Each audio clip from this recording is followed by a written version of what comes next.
नाव द्या मला काय भाऊ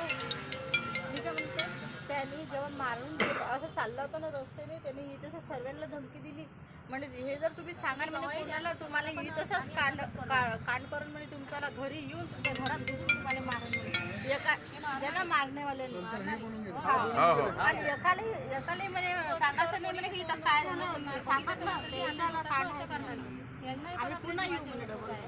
त्या पोराने खूप धमकी दिली त्या माणसाने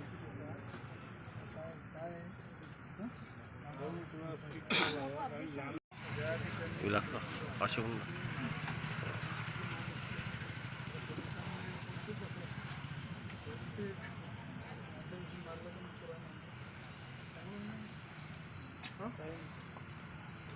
काय होते वातावरण खराब झालं म्हणून त्यांनी जरा चौकशी करा जरा अभिजित राहील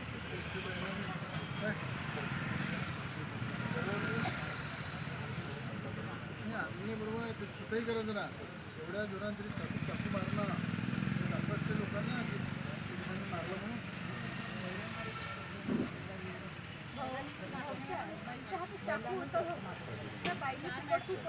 पकडला गेली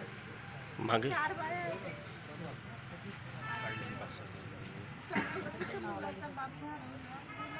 बंदरामध्ये घटना झाली ना तिथे सगळं परिवार आहे उभा माझ्यासोबत ती आहे बंदराची काल वातावरण खराब झालं असतं मी तिथे गेलो असतो तर पण असं आहे आता की पोलिसांना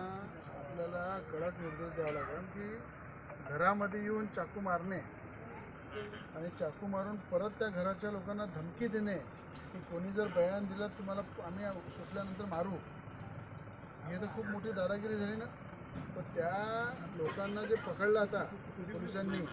त्यांना चौकामध्ये जसं अमितेश कुमार पुण्यामध्ये मारते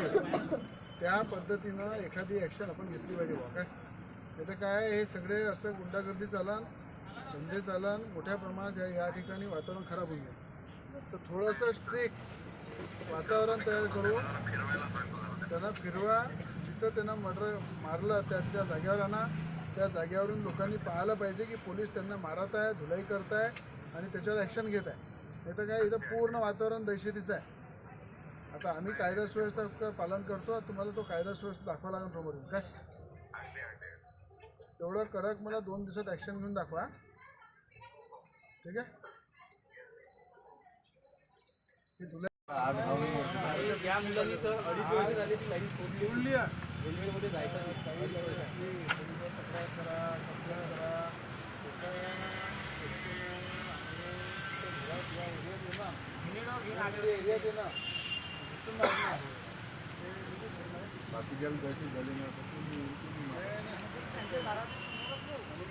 घरात गेला असता सिंगल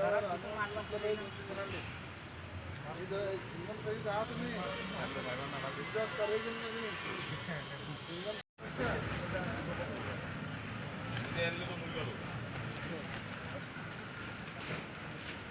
याच्यासाठी कंप्लेंट केली ती अशी